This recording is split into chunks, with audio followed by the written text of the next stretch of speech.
Meses na última semana. A invasão russa, em fevereiro deste ano, desencadeou no maior conflito na Europa desde a Segunda Guerra Mundial e ainda não tem previsão para acabar. Nos últimos meses, o conflito refletiu na economia global e também nos preços dos fertilizantes, com impacto para o mercado brasileiro. E quem está aqui para falar sobre isso é a Mônica Rodrigues, consultora em comércio internacional da BMJ Consultores Associados. Boa tarde, Mônica. Bem-vinda. Boa tarde, obrigada aí pelo convite. Mônica, o presidente russo Vladimir Putin disse que está disposto a negociar. Você enxerga um fim para essa guerra ainda no começo do próximo ano? Bom, ao que tudo indica, essa guerra ainda não tem nenhum prazo, não tem ainda nenhum limite de data aí que a gente possa esperar pelo fim da guerra.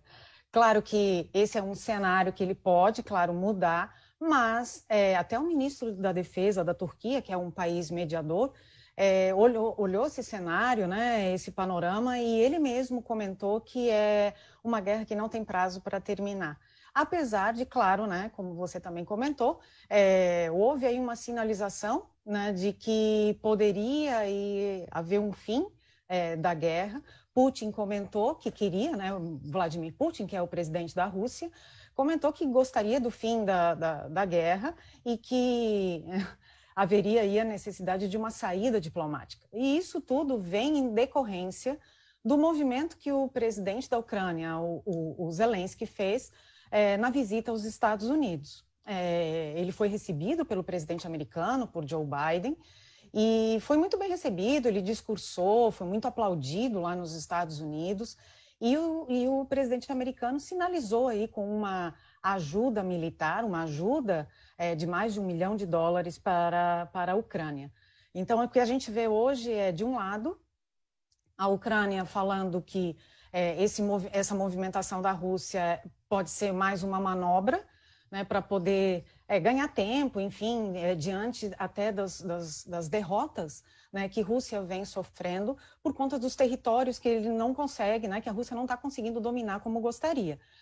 E a gente vê daí do outro lado essa promessa, né, não chega a ser uma promessa, mas uma sinalização do presidente russo de que gostaria de negociar.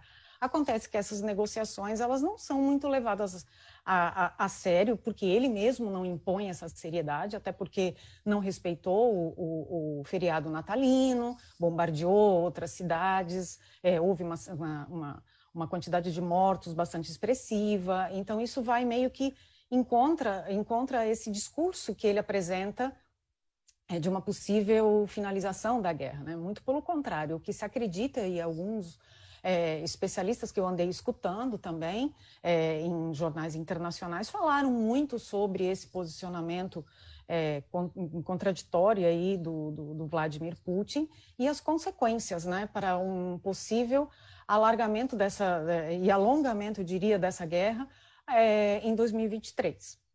Ações que não são condizentes, né, com o diálogo que é divulgado. Agora, a gente sabe que foram diversos os impactos que foram sentidos na economia desde o início da guerra. Queria que você citasse alguns principais aqui para a gente. Os impactos principais que a gente pode observar desde o começo da guerra até então, até agora, nós somos 10 meses de guerra, a gente vê aí uma deteriorização de vários inclusive na elevação, eu diria, de preço, elevação dos preços. Há aí uma situação de conflito na exportação de grãos. Veja que tanto a Ucrânia quanto a Rússia são exportadores de grãos. Isso é um ponto que eu vejo que é um ponto crucial aí na guerra, é a dificuldade dessa exportação.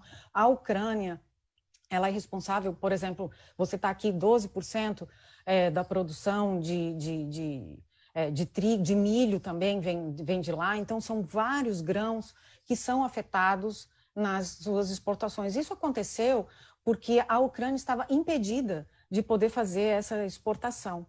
Então, houve até um acordo com a Rússia. Esse acordo foi renovado agora no finalzinho de novembro, para que essas exportações continuem acontecendo, mas ainda assim há um impacto. E há um impacto muito grande não só para os países que estão ali ao redor da guerra, né, mas também para o Brasil. A gente vê o caso, por exemplo, do trigo, que, apesar de a gente importar o maior volume de trigo da Argentina, nós importamos também um pouco da Rússia.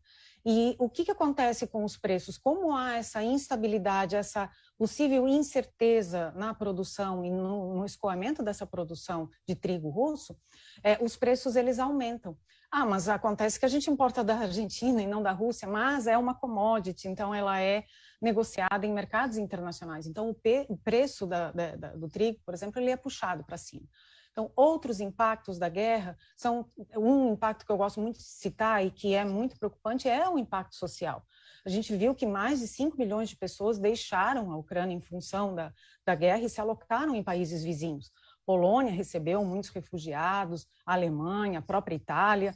Então, a gente vê que há, sim, impactos significativos da guerra em diversos setores. A gente vê aí a questão do petróleo, que puxa os preços para cima também e faz com que haja uma elevação da inflação. A gente vê isso muito aqui no Brasil.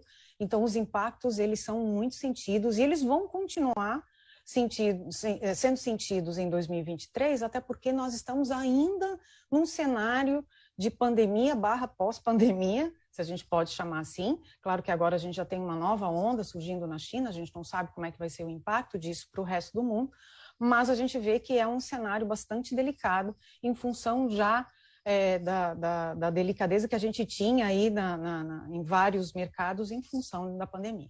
Enormes problemas econômicos e sociais, né? Eu mesma presenciei ucranianos chegando, inclusive, no Brasil, sendo abrigados.